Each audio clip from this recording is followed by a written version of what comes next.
Okay, and we're back. We are back.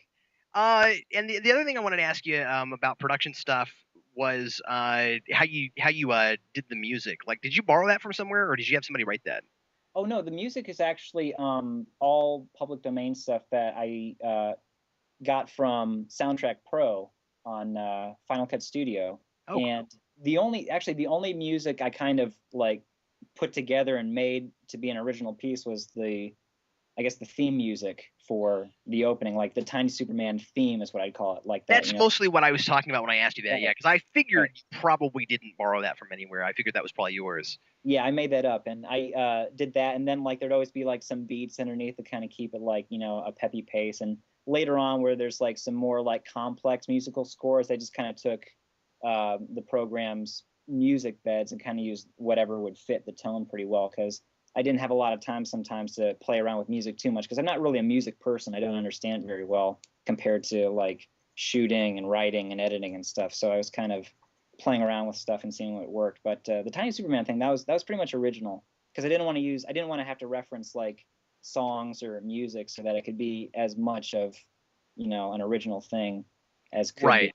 Yeah. Well, and of course, that allows you to do more stuff with it. You don't have Yeah. to worry about maybe it'll get taken down on a site somewhere at some point and stuff like Right, that. right. Yeah, I've had a few videos that it's been muted eventually because it was like a song that was not permitted or something. Me But too. And the rough part is it could be okay right now, right. but you don't know about later because different licensing things pop up later on and different Hmm. contracts happen, and so Hmm. it could be okay now, but then if gets pulled down later, and if you didn't keep all your files for when you edited it, there's no way to put it back together, and you're just out of Sunk. luck. Right. And again, as a way of not trying to reference like a specific version of Superman, it was like, you don't have to use John Williams or Lois and Clark or Smallville, or like reference Three Doors Down or Five for Fighting or anything like that. Just kind Right. of keep it general, I mean, it's a broad type of humor, I think, because it doesn't reference stuff, and the music doesn't specifically reference stuff, but I Yeah, think that's it works that's together. what I liked about it was that, yeah, exactly, that it works well for a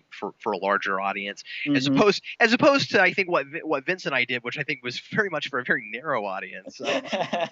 Well, if you've seen Superman, if you've seen The Godfather, you're laughing throughout the whole Yeah, and the problem is I've shown it to people who didn't, and thing. they're like, well, I think I get why maybe this is supposed to be funny, but I'm not getting really the references that you're making.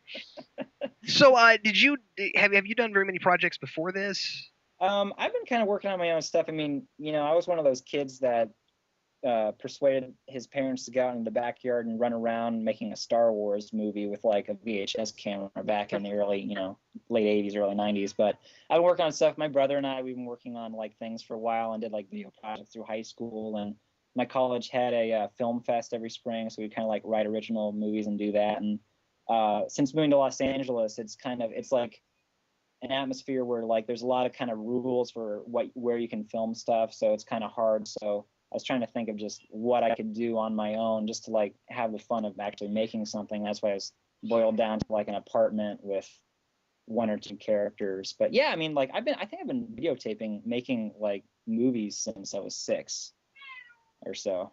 So I guess about 19 years. Yeah, there's definitely a sitcom vibe Right, to right. Tiny Superman, and I, I like Well, I don't know, I like that about it. it And was one of fun. the things I'm sorry. It was really fun to make. Yeah, I'm sure. I mean, one of the things I really appreciated about it was just watching it in with the festival because there was nothing else like it.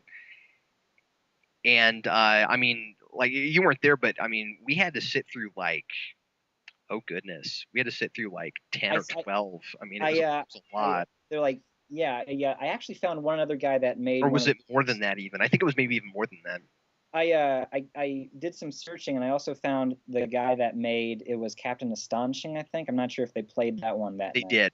Okay, yeah, I saw him. I found him on YouTube too, and I was like, hey, I made one of the things. And how many of these got shown? He's like, yeah, about 12, 15, and went just over 2 hours or so playing the whole, like all the movies that they played. There were a lot of really great things in it. Like, I don't know, did you see the Colonel Claude guy? I did not know which one is that. Well, I was really surprised that we beat this guy out. And actually, I favorited it on my channel, so you can go there and find it. Oh, But thanks. there was this guy who did a video called Colonel Claude. I can't remember exactly what the name of the thing was, but Colonel Claude is General Zod's hick brother, who has his own cooking show, and he wears a he's wearing an apron that says "Kneel before the cook." And he's got the best joke in the whole thing. He's got this part where he's cooking, and he's got his cooking show, and he's making bread, and he says "Knead before Claude." I loved that. And but I mean, like, it was neat because they had like they had a decent special effect for like the Phantom Zone, and Uh-huh. they had the hula hoop looking things around That's fun. the three Kryptonians. And I mean, it was quite amusing. I was kind of surprised that he didn't play us, because it was very funny. That sounds good. I'll have to watch that one. But yeah, that was one of my favorites. And then, did you see the one that won? Yeah, I saw Villains Day Off too, and I went back and I've seen Villains Day Off also, which are both fun. Yeah, I thought Villains Day Off was quite a bit better than the second one, but they did some good work with that. Mm-hmm. Mm-hmm. I think those guys do really well because of they have a good pacing. They have really good costumes Hmm. for what they do, and then also like I like their sense of humor, like the stuff they cut together for the credits and the karaoke scenes they've done and different things. Yeah, absolutely. They also seem to have access to like a lot more different like locales than some of the rest of us do. Right. I Yeah. was just surprised by some of the places they were able to shoot in, or at least whatever they were able to make look like what they were shooting in. I mean, Specifically, yeah, the prison cell when you bring that up at the end of part two, where they're in jail and then I'm actually like, where escaping out. are they? What Yeah. is that? Yeah. It looked really good. It looked But really I good. mean, I don't know if there's some, I don't know anything about them. I don't know if there's some kind of like low key production company that they actually spend money on films. You know what I mean? Well, I've seen some of their other sketches they did, which I think were about like the same quality. So I think like they kind of do stuff. I think they do stuff for fun. Which Well, is I'm fun. sure, but they've got to have some kind of a budget. Yeah, especially for the infomercial part of part two, because the Yeah. graphics on that commercial part was so well done, where they Mhm. did like the commercial for the villains training school. Plus, I like the new recruit villains that they had. Like, oh, I forget him now, but the old man with the cane made me laugh just because he was moving so slow. Oh yeah, right. I can't remember what they called him either, but that was funny. Yeah. So are you gonna put something in next year? Or? I was thinking about it. I had an idea for a movie and I wrote a script out for it.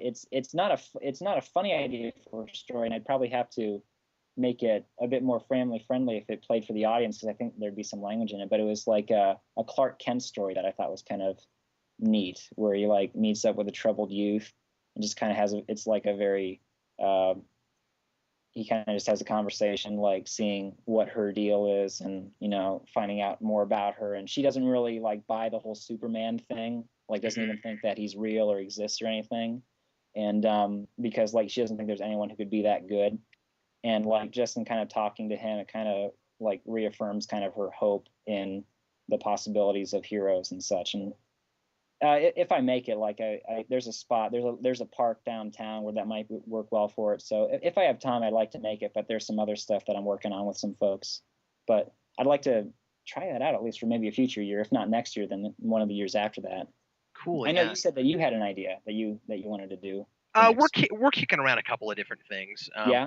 We have a new series that Vince and I are about to start shooting that I can't disclose any information about yet, because I want it to be a surprise for my subscribers.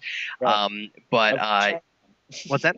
Of which I am now. Oh, thank you. But I will. But it's definitely, all I can say is it's definitely superhero related, and surprise surprise, and so so that'll work well for the festival, assuming it goes well. And we may put in 1 or 2 episodes of that. But there's also a movie I wrote a couple of years ago that I've been itching to film, where Vince is going to play a comic book store owner, and I finally have a comic book shop I can shoot it at.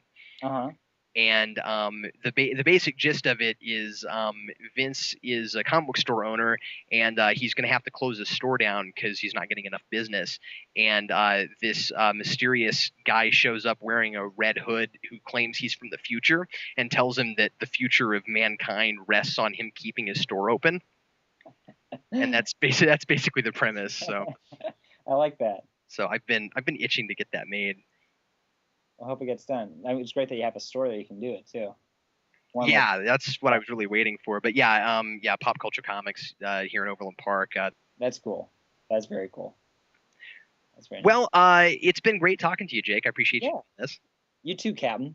And anyway, so we're pretty much done. But everybody, check out Jake's channel. Now, your channel is called thomajake. thomajake. Yeah, and I'll put that in the description. And anyway, people go there and check out Tiny Superman because it's very funny. There's Superman videos. There's a Star Wars video. It's great. Mm-hmm. It's all fun stuff. And make sure you subscribe to him and give him some feedback and tell him if you like his stuff. And we'll be bringing you more videos this week. And thanks a lot for listening. Thanks.